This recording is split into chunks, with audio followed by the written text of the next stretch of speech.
Ya. Gue tahu kripto bisa bikin lu kaya, gue tahu. Tapi pertanyaannya, digital gold ini ada nilainya atau cuma Ponzi scheme? Langsung aja tanpa basa-basi, Ponzi.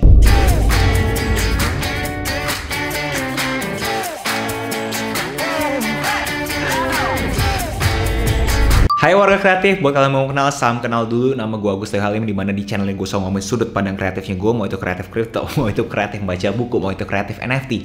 Apapun yang sifatnya kreatif akan selalu gue bahas di channel ini. So buat kalian berkenan, tolong dipencet guys tombol like-nya, karena seriusan itu ngaruh. Hari ini gue pengen ngomongin the godfather of crypto, yaitu Bitcoin. Jelasnya kondisi global saat video ini dibuat sangat mengkhawatirkan. Russian invasion of Ukraine. Dan itu membuat orang-orang yang bermain di capital market semuanya khawatir. Moments ago, the markets opened and they are reacting badly. Look at the Dow down 800 points and $105 a barrel for the first time since 2014. It's a kind of economic pilot. Dan ini semua menginspirasikan gue untuk ngebahas suatu paper yang dibawakan oleh Nassim Nicholas Taleb. Di mana di paper tersebut dia bilang Bitcoin worth zero. Disclaimer, gue mungkin agak bias terhadap beliau karena gue suka semua bukunya. Tapi secara objektif, beliau benar-benar menunjukkan dengan mathematical model dia bahwa Bitcoin itu zero. Nol. Buat kalian yang matematikanya jago, bisa ke link di deskripsi. Ada tuh, gue lampirin dia punya paper. Dan buat kalian yang kurang lebih sama otaknya sama gue, yaitu ya cetek, ini argumen kenapa Bitcoin itu worth zero. Kalau kalian udah tahu Bitcoin dan blockchain itu apa, kalian pasti tahu kita butuh miners kan. Apa sih blockchain itu? Jadi setiap kali ada transaksi tersebut akan dicatat ke blockchain tersebut. Tidak hanya ke satu komputer, tapi ke semua komputer yang di dalam ekosistem blockchain tersebut. Contoh Andi dan John transfer Bitcoin. Kagak cuma Andi dan John yang tahu, tapi satu ekosistem blockchain tersebut tahu bahwa sudah terjadi transaksi antara Andi dan John. Jadi simpelnya, bank itu centralized, Bitcoin itu decentralized. Kenapa bank disebut centralized? Karena satu badan yang menjadi sentral semua informasi. Dibandingin dengan blockchain decentralized, semua orang mempunyai informasi yang sama. Jadi setiap kali ada transaksi, pasti ada miners yang ngebantu kita validasi transaksi tersebut. Pertanyaannya, apakah miners tersebut akan selalu ada?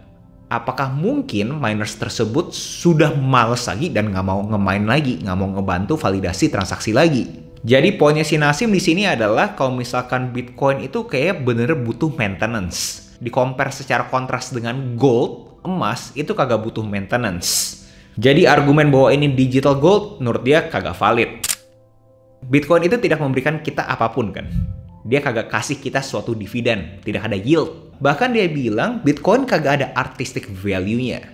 Contoh kalau misalkan jewelry, perhiasan tuh ada artistic value-nya kan. Ini berkorelasi dengan poin sebelumnya, karena tidak ada artistic value, apa yang memastikan miners akan selalu ter-attach sama Bitcoin. Jadi begitu ada teknologi yang lebih efisien, mungkin nggak miners itu pindah?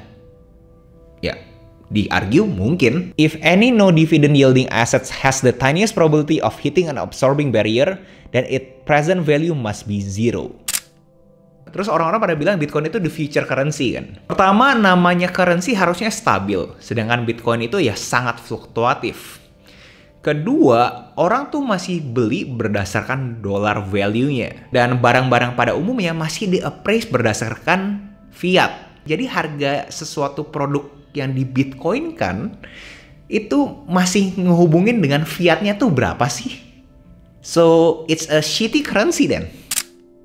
Lalu pada bilang Bitcoin itu cocok banget buat tail risk hedge kan. Tapi dia argue pas kemarin saat COVID ya terbukti Bitcoin juga kagak naik kan.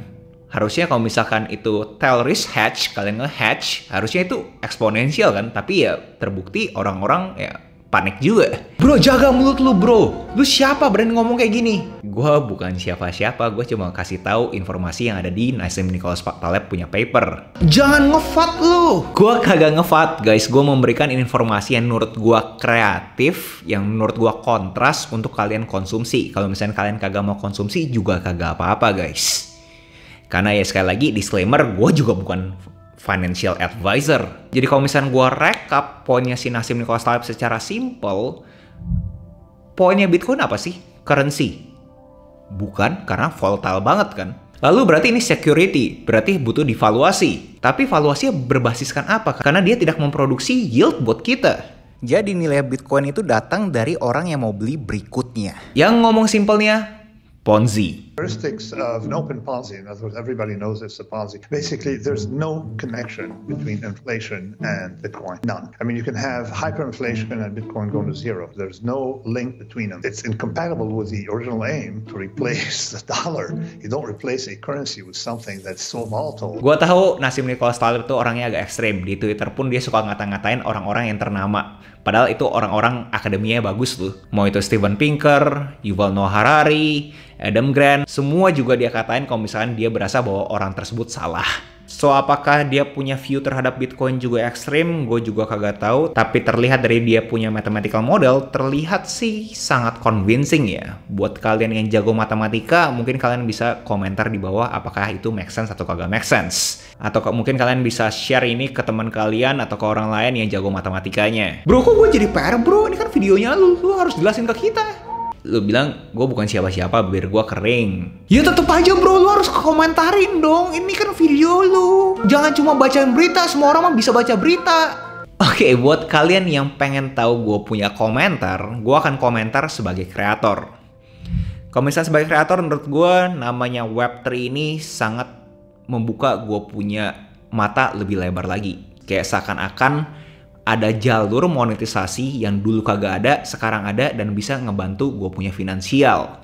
Jadi as a creator gue bullish banget sama yang namanya Web3 ini. Tapi kalau kalian paksa gue pakai topi skeptisnya gue mikir yang namanya cryptocurrency ini, terutama Bitcoin, kalau beneran ini jadi the future of currency, apa kabar generasi ke-11-nya gue kalau misalnya gue kagak punya Bitcoin? Ya berarti udah telat kan generasi ke-11 gue dan bakal susah banget dia untuk dapat Bitcoin. Jadi yang dibilang decentralized dan demokrasi secara finansial itu dari sisi mananya? Karena pastinya kalau kita ngomongin generasi-generasi di bawah kita dan itu jadi future currency akan terkonsentrasikan ke orang-orang early user di hari ini. Kalau semua power tersebut terkonsentrasikan ke early user, apakah itu bagus atau tidak?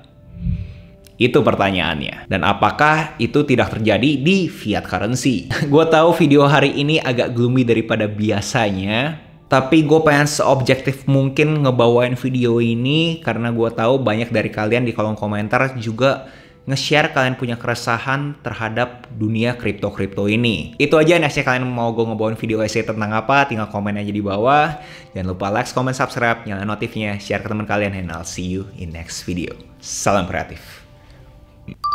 Wow, bro, lu punya Bitcoin berapa, bro?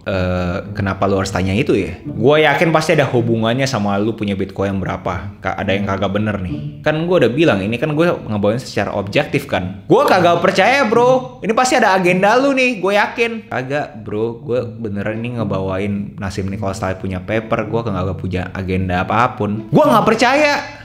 Ya udah sih.